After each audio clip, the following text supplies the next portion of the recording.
Faire une chose dangereuse avec style, pour moi, ça c'est l'art.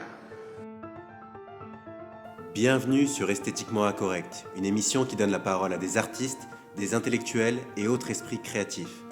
Dans une société qui tend vers la pensée unique, ces artistes sont les plus à même de vous donner le goût de la liberté et de la création pour vous aussi échapper à la fadeur des temps modernes. Le 24 janvier dernier, j'ai rencontré La Délicatesse des mots, une écrivaine qui s'est fait connaître sur Instagram pour ses textes provocateurs et dans lesquels l'amour est omniprésent. C'est pour cette raison que j'ai décidé de vous le partager aujourd'hui pour la Saint-Valentin. Bonne écoute.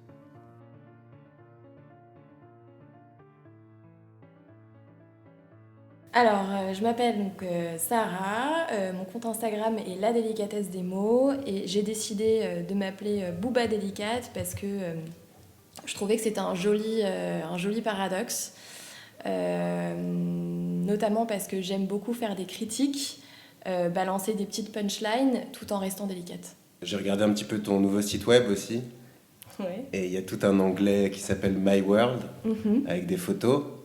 Et il y a une photo avec une inscription Be a Poem. Oui.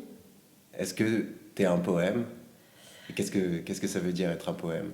Je pense que tout le monde est un poème. Je pense que tout le monde a ses petits secrets, a ses manières, a ses principes qui font que on est tous un poème finalement, avec nos défauts, avec notre côté noir, notre côté lumineux. Et effectivement, du coup, j'aime beaucoup cette citation qui fait un peu ordre, soit un poème, mais en fait, on l'est tous. Il est intéressant l'onglet My World sur ton site, parce qu'on peut vraiment voir plein de choses, sûrement c'est toutes tes inspirations. On voit le Joker, Patrick Bateman dans American Psycho, Bukowski, Vincent Cassel. Est-ce que tu dirais que ces figures-là sont représentatives de l'esthétiquement incorrect? Ah bah tout à fait, puisque j'ai essayé de mélanger en fait plein d'univers différents, notamment cette fameuse photo prise sur le tournage du Joker où il est dans la salle de bain, où cette scène est hyper poétique, parce qu'il danse alors qu'il est complètement dégénéré, c'est un psychopathe, mais c'est hyper poétique, puis la scène est magnifique. Et effectivement, oui, je trouve que, en tout cas, toutes les images que j'ai sélectionnées, on peut dire que c'est de l'esthétiquement incorrect. C'est quoi qui fait que c'est incorrect? C'est la folie? Ouais, c'est la folie. C'est le trash, c'est tout ça. C'est le dark, c'est le sombre. Mais c'est ça, en fait, tous les gens que t'admires, ils sont soit drogués, soit alcooliques. Est-ce qu'on doit se faire du souci pour toi, Sarah? Non, pas du tout. D'où vient ce goût de la folie, de l'ombre et toutes ces choses-là? Je pense qu'on a tous un attrait pour ce qui est sombre en nous. Moi, je sais que je suis quelqu'un de très lumineux, mais que je suis très attirée par des côtés dark. J'ai des démons comme tout le monde et avant j'en avais très peur et aujourd'hui en fait je les accueille et j'ai pas peur de les affronter, même si j'essaie quand même d'y travailler, mais c'est vrai que je sais pas, je suis de plus en plus j'ai toujours été attirée par exemple un exemple qui représente parfaitement ça, je suis autant attirée par Jacques Demy que par Tim Burton, et c'est tout le paradoxe finalement, c'est que je trouve qu'il y a de la beauté dans les deux et de toute façon, il faut qu'il y ait de la folie pour que ce soit beau. Je veux dire, sinon, si c'est plat, on s'emmerde. Et la provocation, alors, dans tout ça? Ah, j'adore la provocation. Je suis très provoque. Je pense que mon côté provoque vient du fait que j'aime beaucoup critiquer ce que je n'ai jamais su dire avant. C'est-à-dire que j'aime écrire de façon provocante parce que je me suis beaucoup gardée de dire les choses auparavant. Donc je vais passer partout, je ne vais pas passer que par les hommes, je vais critiquer la ville de Cannes, je vais critiquer un certain type de femmes, ce qui ne m'empêche pas d'être féministe. En fait, je vais critiquer des caractères façonnés par la société, tu vois. Donc non, tout le monde prend son tarif. Est-ce qu'il y a déjà des gens qui se sont reconnus dans certains de tes textes et qui Ah t'ont oui, dit, mais bien sûr, ça les fait réfléchir. Mais même moi, en fait, finalement, je provoque des choses, des situations qui finalement me ressemblent, auxquelles je participe. Par exemple, j'ai critiqué Cannes, mais en fait, j'y étais quand j'ai critiqué Cannes, tu vois. Donc, C'est encore le paradoxe. bah, évidemment, non mais enfin, tu vois, c'est comme, je m'en souviens, une fois, j'ai fait un texte sur les filtres Instagram pour parler du côté mégalo qu'on a tous, un peu en nous, et que Instagram met en lumière, mais j'y participe, tu vois. Enfin, je veux dire, je critique ce que je suis finalement. Et d'ailleurs, je m'en cache pas. Enfin, c'est pas parce que je pointe du doigt une catégorie de personnes, un endroit, une façon d'être, que si on me pose la question et qu'on me dit est-ce que toi aussi t'en fais partie, je dirais bien sûr que j'en fais partie. Enfin, tu vois. C'est quoi, à ton avis, la frontière entre provocation et liberté d'expression? Moi, je suis un peu borderline à l'origine et le fait d'avoir de plus en plus d'abonnés, ça m'a calmée. Parce que j'avais vraiment tendance à trop libérer ma parole sur des sujets qui font quoi. Par exemple, moi, je suis toujours sortie avec des juifs, et je ne le suis pas. Et le deuxième, j'ai eu que des relations sérieuses, et le troisième garçon avec qui je suis sortie était extrêmement religieux. Et en fait, j'ai un jour écrit un texte sur cette fameuse relation, alors évidemment un petit texte, hein, pour critiquer les religieux. Voilà, et là, quelle erreur. Quelle erreur. Là, je me suis rendu compte qu'il y avait une limite. Qu'est-ce qui s'est passé? Ah bah je m'en suis pris plein la gueule. J'ai tous ces potes de Tel Aviv qui sont venus me menacer par message sur Instagram. J'ai mes amis qui m'ont dit fais attention parce que là tu mets tout le monde dans une même catégorie alors que c'est pas parce que t'es tombé sur un mec religieux qui faisait croire qu'il l'était et qui finalement ne l'était pas du tout, bah, fait que tous les religieux ne sont pas religieux et sont des faux culs. Et à côté de ça, ce qui est assez marrant, c'est que j'ai des vrais religieux et des fudges hyper pratiquants qui sont venus me voir en me disant mais meuf, t'as totalement raison, dis-le, n'aie pas peur, tu vois. Enfin, t'as bien fait de pointer du doigt l'hypocrisie qui règne dans cette religion. Donc oui, il y a une limite, et c'est vrai que ça me bride un peu et que je suis obligée de m'auto-censurer assez régulièrement, sinon je partirais totalement en couille. Tu vois, même si j'essaye de poétiser tout ce que je pense et tout ce que j'ai envie de mettre en lumière, c'est compliqué sur des sujets comme ça. Ok, mais t'es quand même délicate. Évidemment, oui, je suis délicate parce que déjà j'ai une forme de délicatesse immense en moi. Je suis quelqu'un aussi de très doux. Mais surtout, je me suis rendu compte qu'il fallait que je mette en avant cette délicatesse pour enrober ma colère et ma pensée pour en faire quelque chose de beau. Parce que tu peux dire des vérités, les balancer comme ça, et ce sera pas forcément joli, même si ce que tu dis est vrai. Tandis qu'avec de la délicatesse, le message est toujours mieux reçu. Tu vois ce que je veux dire? Mhm. Mais t'es quand même obligé de t'auto-censurer, donc t'es pas complètement libre dans tout ce que t'as envie de faire. Ah bah non, mais ça, c'est l'éternel problème que j'ai. Pourtant, t'es une personne bien, on se dit pas que tu dois être une grosse raciste ou une Tu personne rigoles? violente. Bien sûr que si. Mais attends, sur Internet, les gens ne te connaissent pas. Enfin, je veux dire, même toi, là, tu sais pas si je suis une psychopathe. Enfin, je veux dire, on vient de se rencontrer, tu vois. Non, mais c'est vrai, enfin... J'ai peur. non, mais tu vois, c'est... En fait, il faut savoir une chose, c'est que sur Instagram, il y a, comme dans le monde, beaucoup plus d'abrutis que de gens fins d'esprit et intelligents. Donc, quand tu écris et que tu n'as pas beaucoup d'abonnés, tu peux être libre d'écrire ce que tu as envie d'écrire, mais plus tu prends d'abonnés, plus il faut faire en sorte de faire attention, parce que tu vas avoir beaucoup de personnes qui ne comprennent pas forcément, qui n'ont pas une bonne lecture de la chose. C'est là tout le problème finalement d'Internet. Enfin, je veux dire, tu vois, faut faire attention. Est-ce que tes premiers textes sont plus piquants Oui. que ceux que tu fais aujourd'hui? Ah bah oui. Mais moi, à l'origine, j'ai créé la délicatesse des beaux pour faire de la critique pure. Pour dresser des tableaux de personnes et en faire une critique pure.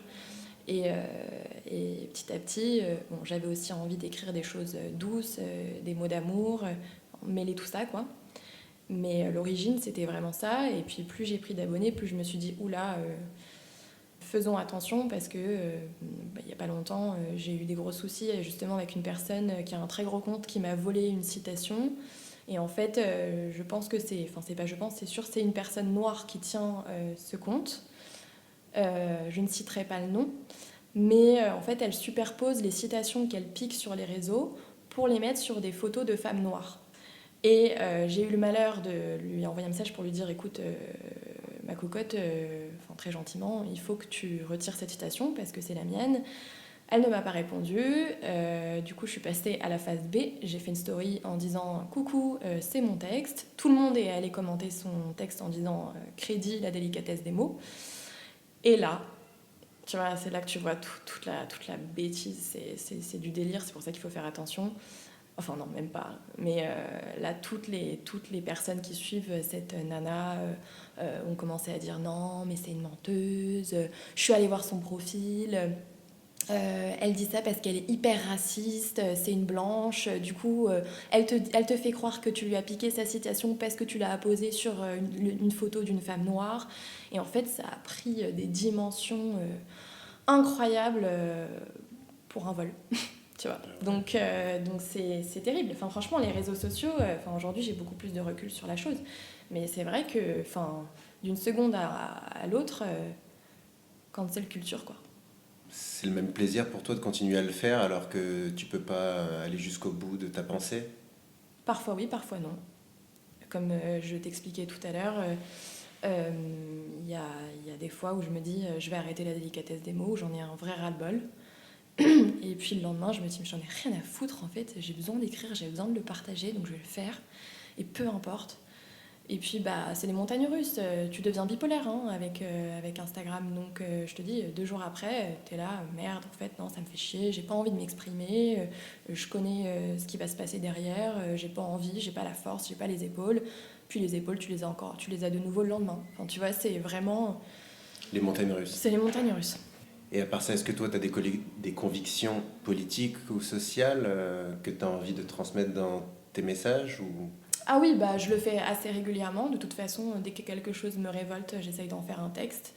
C'était quoi le dernier ? Il y en a un où j'ai parlé, donc il y en a pas mal où j'ai parlé de politique parce que moi, à l'origine, j'ai fait des Sciences Po. Je devais devenir plume politique et je me suis rendu compte que, en fait, moi, je suis de l'autre côté. C'est-à-dire que ça n'aurait pas fonctionné, en fait. T'as envie de dire les vraies choses. Exactement. Et donc c'est vrai que du coup, je me sens très libre de dire ce que je pense, notamment souvent concernant le sujet féministe, les projets de loi, notamment concernant celui de la loi de la sécurité globale, qui m'a beaucoup agacée, comme beaucoup de personnes. Ouais, il y en a plein. Puis je prends position aussi sur les décisions prises pour le Covid par le gouvernement. Enfin, tu vois, vraiment, en fait, dès que j'écris, c'est des pulsions. C'est-à-dire que tous les textes qu'on voit sur mon compte Instagram, je les ai écrits la minute d'avant. C'est pour ça que souvent, il y a des tournures de phrases qui m'agacent et c'est pour ça que je vais les supprimer. Parce que je me dis, merde, j'aurais pu relire ça, mais je suis tellement impulsive sur l'écriture que je balance ça comme ça, quoi. Est-ce que tu crois que les artistes doivent partager leurs opinions politiques? On a l'impression que les artistes n'ont pas forcément le poids Ah mais ça m'énerve. qu'ils mériteraient d'avoir aujourd'hui. Ouais, mais si. Enfin, je pense que tout le monde qui en tout cas se sent concerné doit le faire. C'est-à-dire que, enfin, je dis pas que c'est pas un ordre, mais c'est important. Enfin, je veux dire, c'est grâce à ces opinions-là qu'on porte au pouvoir telle ou telle personne et qu'on fait bousculer les choses. Puis merde, enfin, tu vois, on est quand même dans un pays où depuis toujours on a le droit de manifester.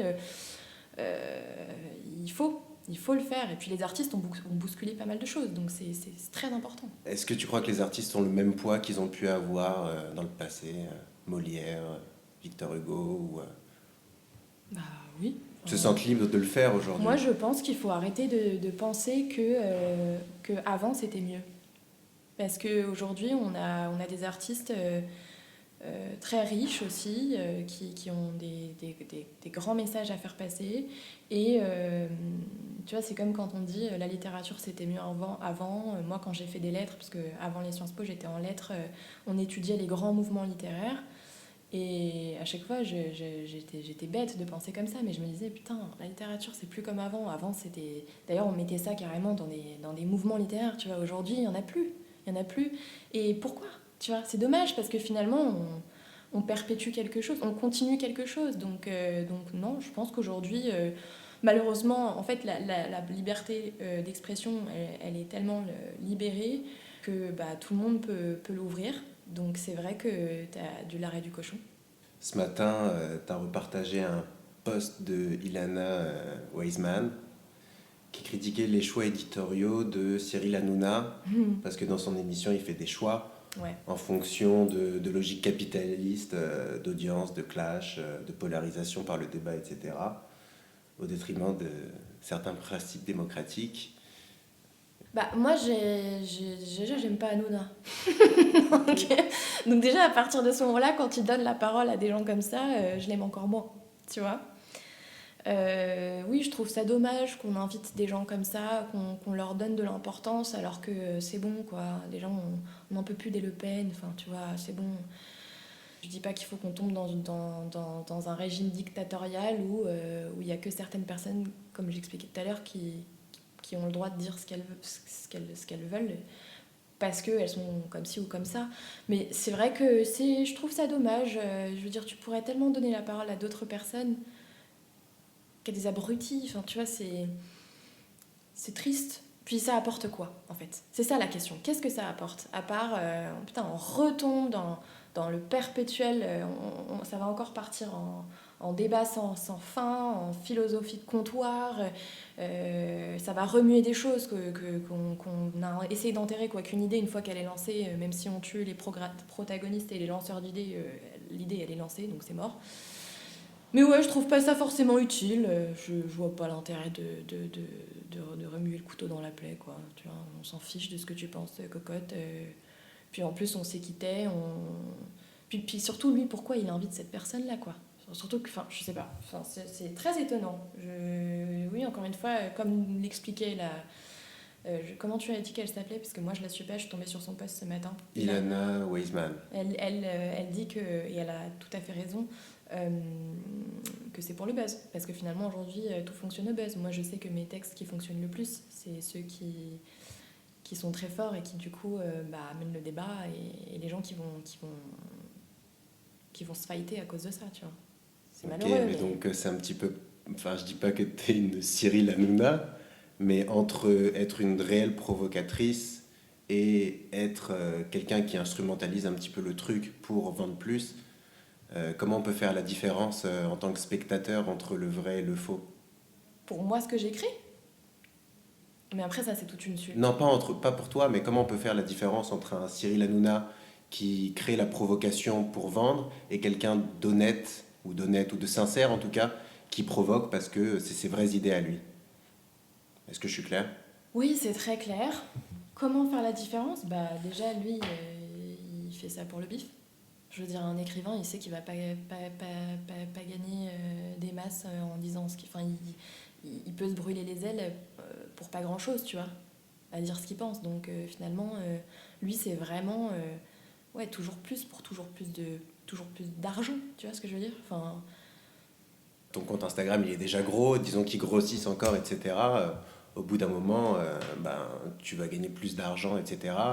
Et tu vas continuer de provoquer, on va dire, en fait, elle fait... Exprès de la provocation pour gagner des followers. Elle accentue le truc, un peu comme Gainsbourg, qui en a beaucoup joué. Ouais, comment... mais moi, tu sais, le truc, c'est que ma créativité, elle n'est pas à la carte. C'est-à-dire que là, ce que j'ai écrit hier soir... ce que j'ai publié, le texte que j'ai publié hier soir et qui a bien fonctionné, qui s'appelle On se voit quand. Je l'ai pas écrit en me disant putain, il va fonctionner. Je ne sais jamais quand un texte va fonctionner. Et même souvent, quand je pense qu'un texte va fonctionner, il ne fonctionne pas. Tu vois. Donc, alors là, j'en ai rien à foutre, mais alors vraiment rien à foutre d'écrire pour que ça fonctionne. C'est-à-dire que je suis limite victime de mon succès parce que je comprends pas ce qui m'arrive, tu vois. Enfin, je comprends pas pourquoi ça fonctionne. Moi, quand je me relis, je trouve pas ça ouf. Et tant mieux si ça marche, mais j'ai pas l'impression d'avoir chopé le truc qui fait que les gens vont venir, tu vois. Enfin, je reste moi-même. C'est pas calculé, tu vois. pour revenir un petit peu au truc de la censure, tu m'as dit que tu t'auto-censurais, qu'il y avait des gens qui t'avaient critiqué, etc. Est-ce que Instagram t'a déjà retiré un texte? Oui. Ok, c'était Une lequel? fois. J'étais choquée. Ça s'appelle Follow. Follow, et en fait, je sais pas si tu l'as sous les yeux. C'est un texte c'est très drôle cette histoire parce qu'en fait c'est un des premiers textes que j'ai écrit et publié sur la délicatesse des mots quand j'étais à seulement 250 abonnés et je pense que c'est ce texte qui m'a ramené beaucoup de personnes, de lecteurs. Et je me suis dit, c'est quand même dommage que j'ai autant de textes et qu'il y en ait qui soient finalement invisibles parce qu'il faut remonter tout le feed pour les voir. Donc je me suis dit, pourquoi pas le remettre au goût du jour. Donc je l'ai remis il y a 2-3 semaines, je crois. Et en fait, c'est un texte qui attaque les hommes à femmes. Il est assez virulent. Et je pense que les hommes à femmes n'ont pas du tout apprécié ce texte parce qu'ils l'ont tous signalé et donc il a sauté quoi. Mais ils sont venus me le dire.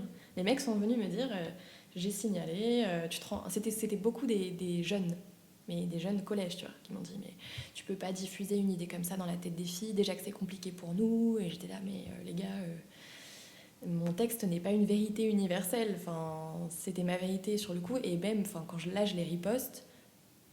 Je pense même que je pensais plus comme quand je l'avais écrit, tu vois. Enfin, je me suis juste dit, vas-y, remets-le, il est cool quand même ce texte. Mais je me suis pas dit, ok, je pense que là, je dis totalement la vérité sur ce que je pense actuellement. Pas du tout, tu vois. Je me suis dit, vas-y, remets-le, c'est cool. Mais ouais, il a sauté. Mais je l'ai remis 2 minutes après. Et il a pas sauté. Il n'a pas sauté? Et non. Qu'est-ce que tu penses que Instagram réduise notre liberté d'expression? Instagram, je trouve que c'est bien et pas bien le fait qu'il censure certaines choses, donc notamment l'histoire des tétons. Ça va si c'est pas du porno, à savoir qu'il y a beaucoup d'enfants sur la plateforme, on va pas mourir en voyant des tétons, quoi. Maintenant, pour ce qui est du reste, je trouve même qu'ils censurent pas suffisamment. Par exemple, j'ai remarqué que j'ai pas remarqué, mais j'ai appris il y a pas longtemps que sur YouTube, quand les commentaires étaient trop haineux, ou quand il y avait un âge de la personne qui diffusait des vidéos, les commentaires étaient bloqués pour préserver le mental de la personne, ce que je trouve très bien. Et je trouve ça dommage que sur Instagram, il n'y ait pas le même système finalement. Et surtout, il y a un autre truc que je comprends pas vraiment leur politique parce que ils censurent beaucoup de choses, mais moi je reçois tous les jours dans mes demandes de messages des bots, donc des fausses femmes qui me demandent des relations sexuelles. Et je me dis, mais comment c'est possible qu'ils ne vérifient pas ça en fait? Tu vois, c'est assez aberrant. Parce que, bon, alors, fort heureusement, ça arrive que sur des gros comptes et pas sur des comptes. Par exemple, ma petite cousine, elle a 13 ans, ça me ferait chier qu'elle ait ça dans ses demandes de messages. Mais quand même, quoi, enfin, c'est assez étrange, tu vois. Je sais pas si c'est que les gros comptes. Hein. Je Moi, crois, hein. j'ai déjà entendu Ah ouais ça hein, et j'ai pas un gros compte. Ok, ok. Parce que moi, c'est vrai que depuis que j'ai pas mal d'abonnés, c'est depuis ce moment-là que j'en reçois. Le problème, c'est que Instagram peut pas se caler sur un schéma dictatorial. Enfin, dans ces cas-là, sinon, on t'imagine. Enfin, Mais du coup, c'est très compliqué. bah, c'est ça. C'est ça. C'est toujours compliqué. C'est drôle, très compliqué, ouais. Sur ton Instagram, tu fais des lettres Tinder. On va parler un peu plus d'amour Allez. parce que c'est un de tes sujets de prédilection. Est-ce que tu utilises Instagram ou c'est juste un exercice de style? Tinder, tu veux dire? Oui, Tinder. Oui, j'utilise Tinder. Bon, là, j'y suis plus, mais je me suis déjà mise plusieurs fois sur Tinder. J'ai même rencontré des mecs super sur Tinder, dont un qui est aujourd'hui un de mes plus fidèles amis. Ça, c'est très beau de rencontrer un ami sur le long terme grâce à une application de rencontre, surtout Tinder. Et pareil, quand j'ai quitté mon premier amour, j'ai rencontré un mec sur Tinder. J'ai pris un billet pour Nice et je l'ai rejoint sur un coup de tête alors que je l'avais jamais rencontré de ma vie. Et j'ai vécu aussi une très belle histoire d'amour, tu vois. Donc oui, j'ai été sur Tinder, mais je suis pas fan parce que je trouve ça... En fait, ça te platifie. Je sais pas si ça se dit, mais ça t'enlève... ça rend les gens plats, tu vois. Et puis il n'y a pas la magie de la vraie rencontre, donc... Puis c'est basé sur une image, tu sais pas si tu vas être déçu. Moi, je sais que je suis très très attachée à l'odeur et à la voix de la personne. Ça, tu peux pas le deviner à travers un écran, ni même la taille. Moi, je sais que je suis très grande, je suis très compliquée au niveau des odeurs, au niveau de la voix, tout ça. Donc, c'est vrai que je suis pas une fan. Donc voilà, ouais. Non, Tinder, pas folichon. Mais bon, ça m'a apporté des belles choses quand même. Tu fais partie des gens qui mettent, on dira qu'on s'est rencontrés au musée. Non, pas du tout. Non, moi je mets souvent des phrases provoques. Je sais plus ce que c'était. Ah oui, je crois que j'avais mis. La dernière, c'était My daddy said I am a good girl. Je mets des trucs comme ça. Voilà, tu vois. Et ça marche. Et ça marche. Et tu m'as dit que tu étais féministe aussi. Ouais. J'avais vu un truc sur ton Instagram où tu disais, parce que tu m'as aussi parlé de Damso, Ouais. et T'as vu j'avais cette vu fameuse.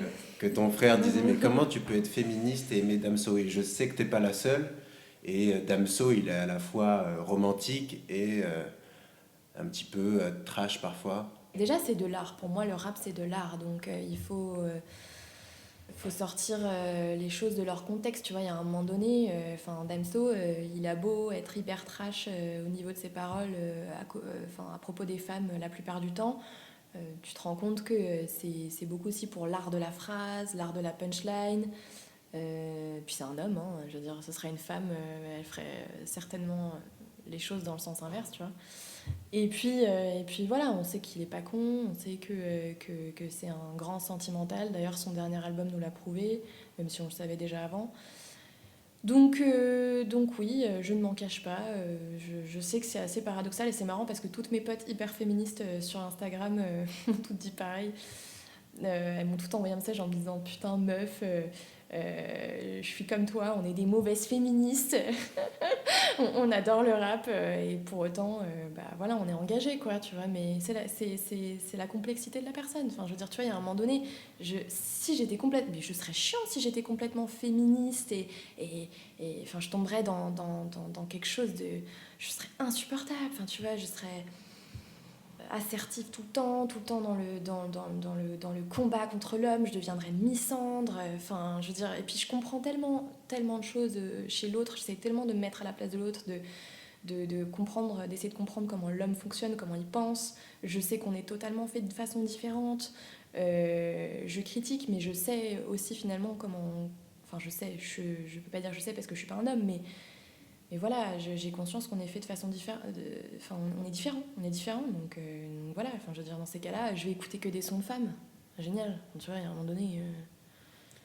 Mais est-ce que tu crois que les petits gars ou les petites filles qui ont 8, 9 ans, ils arrivent à faire la différence entre divertissement et réalité? Ah bah c'est tout le problème.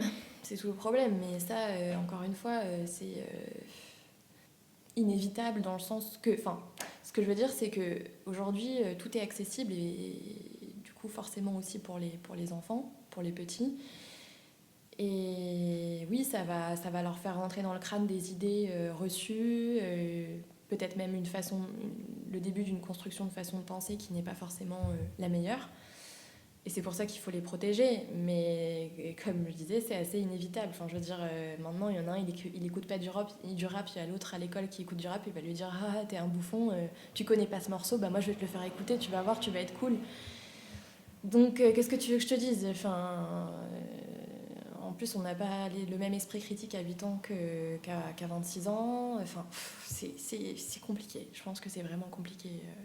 C'est vrai que ça m'emmerderait si j'avais mon fils de 8 ans Moi, qui j'étais écoutait ce à balle. fils-là. Et le rap était... je sais pas si t'écoutais du rap avant, mais le rap parle beaucoup plus d'amour et des émotions. Avant, les rappeurs, ils mettaient pas leurs émotions comme ça sur la table. Et la femme avait une place vraiment moins bonne qu'aujourd'hui. C'est vrai. Donc, on a fait un pas en avant, finalement. Oui, bien sûr. Après, aujourd'hui, ça reste quand même parfois très hard, les paroles. Mais c'est vrai que la femme est vraiment au centre des paroles de rap, quoi. Tu as posté un texte hier. Alors, c'est quoi le texte que tu as posté hier qui a bien marché? On se voit quand? On se voit quand? Ouais. Et tu fais une référence à Victor Hugo. Est-ce que tu peux nous expliquer ce que tu dis dans ce texte? Alors, ce que je dis, je crois que la première phrase, c'est Instagram, c'est le piédestal de la merde sentimentale. En gros, je dis on aime une femme le lundi et une autre se glisse dans nos DM le mardi. Souvent, je me demande, putain, je le connais par cœur, c'est incroyable. Souvent, je me demande si Victor Hugo aurait résisté à cela. Et puis je me dis qu'effectivement, oui, enfin non, il n'aurait pas résisté parce que personne ne résiste à la chair et qu'aujourd'hui tout est facile, tout accessible et du coup on a tellement le choix que les relations finissent dans l'autre boudin.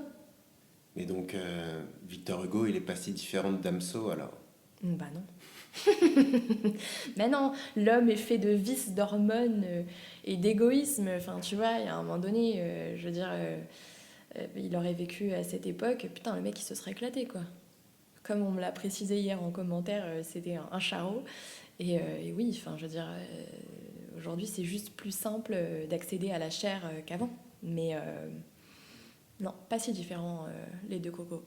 Ouais, donc là, tu parlais des hommes, et il y a un autre texte que j'ai bien aimé qui est récent aussi. Attention, je parlais pas que des hommes, mais justement, on m'a fait la remarque. Ah, J'ai bien précisé l'homme avec un grand H pour pas qu'on m'emmerde.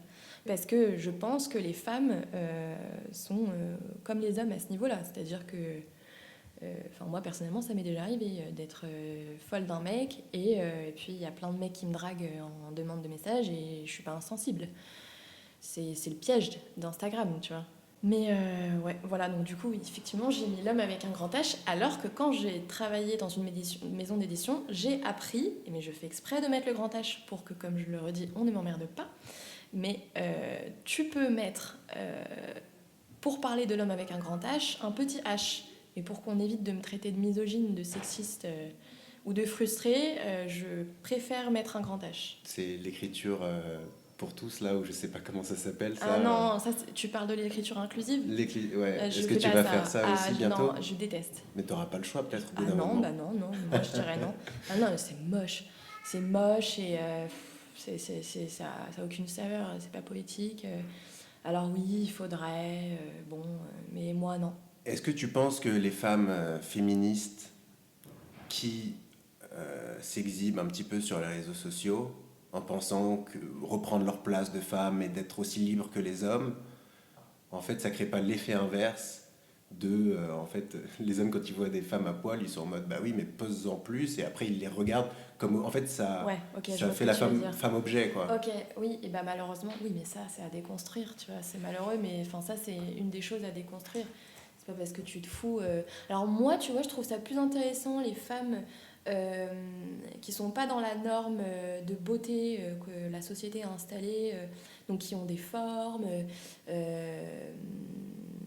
qui ont des physiques atypiques. Je kiffe que ces personnes-là se foutent à poil parce que là, justement, il y a un vrai message. Tandis que les femmes qui font des poses hyper sexuelles, qui se mettent toutes nues, etc., là, oui, malheureusement, l'homme va tout de suite penser femme-objet. Et c'est malheureux, mais c'est le cas, tu vois. Tandis que les femmes, par exemple, Iseult, la chanteuse, elle met beaucoup elle a même fait un clip où elle est totalement, presque à poil. Elle met beaucoup de photos d'elle toutes nues, etc. Enfin, je trouve que le message est fort et beau, tu vois. Elle se sexualise pas, tu vois. Elle se montre et elle dit, voilà, mon corps, il est différent, c'est pas la norme de la beauté, mais il est beau. Et ça, je trouve ça grave stylé. Mais oui, malheureusement, effectivement, toutes les meufs de télé-réalité qui se foutent à poil et qui mettent en légende féministe, frère, arrête. Arrête. Surtout qu'on sait très bien ce que tu dis quand t'es en télé-réalité, que tu descends l'autre nana là-bas, t'es pas du tout dans la sororité. Là, tu utilises le terme féministe pour te foutre à poil. Tu vois, moi, c'est ça qui m'agace. C'est les gens qui utilisent un mouvement aussi fort pour se dédouaner de quelque chose, tu vois. Il y a un truc drôle que t'as partagé aussi, un texte où tu dis, je sais pas exactement comment tu le dis, tu pourras peut-être le redire mieux que moi, que en fait, il y a des filles qui repartagent des vieilles photos de leurs vacances en maillot de bain, Ah oui. en disant que Ouais. leur bronzage leur manque. Ouais. Et en fait, c'est juste une manière de poster une photo d'elle pour rendre un ex jaloux. Ouais. Bah, je le fais. Ah bah oui, bah je le fais. Et la plupart des filles que je connais le font aussi. Enfin, tu vois. Donc, moi je trouve ça rigolo et je trouve ça mignon. Enfin, tu vois, c'est coucou, je te rappelle que c'est pas parce que c'est l'hiver qu'il faut que tu oublies que j'ai un corps de ouf et que dans 5 mois, je redeviens une bombe atomique toute bronzée, tu vois. Donc, ouais, non, moi, tu sais, je juge pas, je critique pas du tout les meufs qui font ce qu'elles veulent de leur corps sur les réseaux. Le seul truc que je peux reprocher aux femmes, c'est ce que je t'ai dit là, c'est qu'elles utilisent le mouvement féministe pour se foutre à poil alors qu'elles sont complètement glacées d'hypocrisie envers les autres femmes, tu vois. Il n'y a aucune sororité, il n'y a aucune... Donc ça, c'est un peu dommage parce que ça ternit le féminisme, quoi. Mais bon. Écoute, tout le monde n'est pas... J'ai encore quelques questions. Ah oui, ça n'a rien à voir d'ailleurs. Mais moi, ça m'intéresse. Et... En fait, pendant le Covid, t'as fait tes masques. Oui. T'as lancé une... je sais pas, avec une autre marque, vous avez fait un... Ouais, avec ma meilleure amie. Ah, ok. Et tu dis que ces masques-là, c'est pour lutter avec poésie et style contre la pandémie. Oui. Est-ce que tu trouves que c'est important de lutter avec... Enfin, pas juste pour le Covid, hein, en général, lutter par la poésie et le style? Ah oui, mais oui, j'adore. Moi, il y a une photo, ça me fait penser, ta question me fait penser à une photo qui est très connue d'une... je sais plus si c'est une femme ou un homme qui se tient devant des CRS avec des fleurs. Et eux, ils tendent des armes devant cette personne et je trouve ça incroyable. C'est comme après l'histoire de Charlie, tu vois, où tout le monde disait je suis Charlie, c'est on est solidaire face à l'atrocité, tu vois, face à Voldemort. Donc, ouais, l'histoire des masques, là, c'est déjà assez compliqué. Donc, je me suis dit, allez, on va faire kiffer les gens, on va écrire une belle phrase. En plus, je sais pas si t'as remarqué, mais moi, j'ai détourné une phrase de Prévert qui dit j'aime mieux tes lèvres que mes livres. Et moi, j'ai mis j'aime mieux tes lèvres que mon masque. Ok, ah, je savais pas que j'avais mis en hashtag on a masqué Prévert, tu vois. Je pense qu'on peut utiliser la poésie pour lutter contre l'atrocité. Ouais. Encore heureux, on ferait comment sinon? Enfin, je veux dire, on serait encore en pleine guerre, tu vois. Donc en fait, la poésie, c'est un outil hyper puissant. D'ailleurs, en politique, tu as certains politiques qui sont hyper forts ou qui aiment beaucoup la poésie. Ouais. Mais tu sais, c'est marrant ça, parce que au moment où je voulais absolument me lancer dans la politique, donc c'était en septembre, j'ai rencontré un député. On a bu un verre aux éditeurs à côté du Sénat. Et on s'est rencontrés pour parler littérature. Il m'a connue grâce à la délicatesse des mots.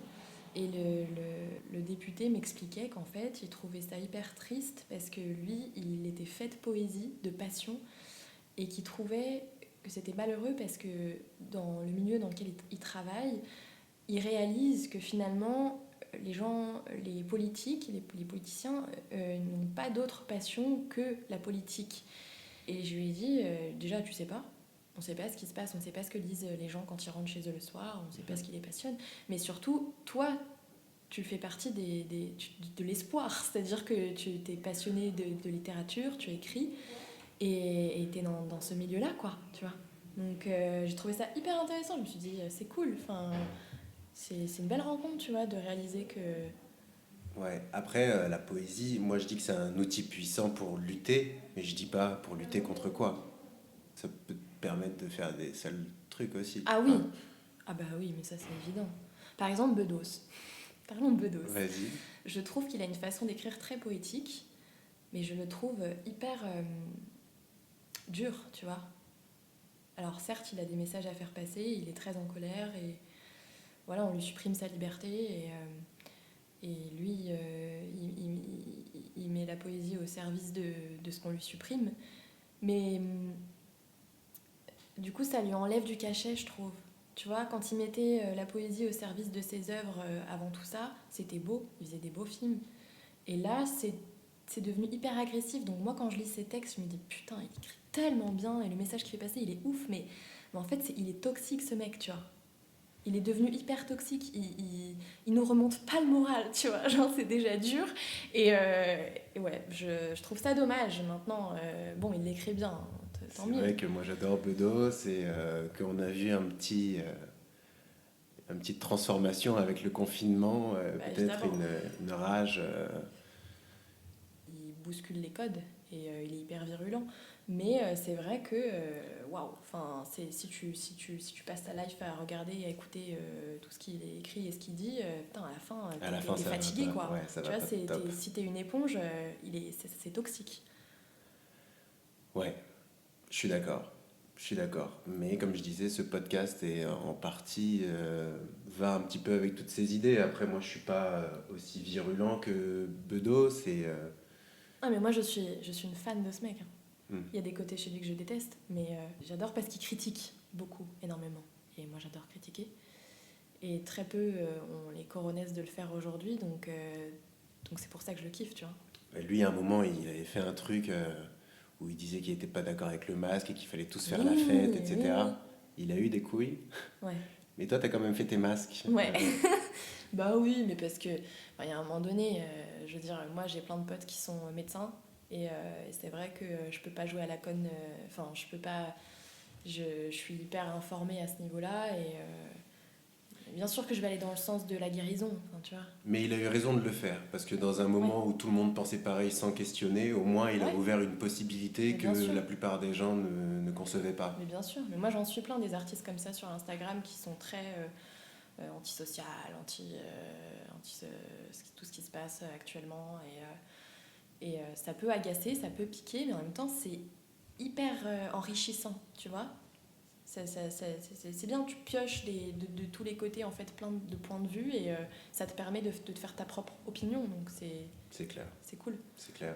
Et du coup, la situation du Covid aujourd'hui, ça commence à faire un sacré moment. Qu'est-ce que tu penses de l'état de la culture sans les théâtres, sans le cinéma, sans le musée Moi ça me rend triste, hein. Bah, ça me rend triste et puis surtout, bah, objectivement je trouve ça très con parce que les magasins sont bondés, là tout à l'heure je suis allée à la Fnac, c'était blindé. Pourquoi est-ce qu'aller au théâtre enfin, ce serait plus compliqué, je veux dire, tu fais attention, tu fais une distanciation. Pareil, bon, alors les concerts c'est autre chose, c'est plus freestyle. Surtout les concerts de Damso. Mais bon, enfin, il y a un moment donné, c'est vrai que c'est dommage, quoi. Enfin, tu vois, moi, je prends le train pratiquement tous les week-ends pour partir à Bordeaux. Je suis collée aux gens et je me dis, on pourrait être tous collés dans ces cas-là au théâtre, quoi. Moi, je vais au théâtre très régulièrement et ça me manque beaucoup. Enfin, Ouais, donc, et puis, ouais, c'est assez... pour le pays de la culture, etc., je trouve ça assez... Ouais, les terrasses, à la limite, je comprends parce que tout le monde se positionne dessus, tout le monde est bourré, tout le monde fait n'importe quoi. À la limite, bon, puis ça déchaîne les passions. Une fois que t'as bu d'hiver, t'as envie de coucher avec la terre entière. Donc, à la limite, ça, je comprends. Ça va, tu vas au théâtre, bah, c'est vrai que c'est dur de s'échapper quand on est confiné. Bon, là, on ne l'est pas. Mais quand ça a été le cas, même toi, je me dis pour ton inspiration, j'imagine que tu te nourris. C'est compliqué. Après, moi, je vis beaucoup de choses depuis le Covid. J'ai même jamais vécu autant de choses. Pour moi, c'est pas si compliqué que ça. Oui, c'est vrai que ça t'a aidé, toi. Je vis plein de choses, je rencontre beaucoup de personnes, j'ai beaucoup de projets, donc c'est vrai qu'au niveau de la création, on est bien. Mais j'ai évidemment des moments de vide parce que bah il y a plus les terrasses, il y a plus les mêmes rencontres qu'avant. Moi, je suis la vraie Parisienne qui boit son verre de rosé en terrasse. Qui va faire la fête dans les appartements, en boîte de nuit. Enfin, j'ai vraiment beaucoup d'amis dans le milieu de la nuit. Enfin, tu vois, c'est vrai que ça m'inspirait beaucoup parce que j'adorais critiquer les caricatures.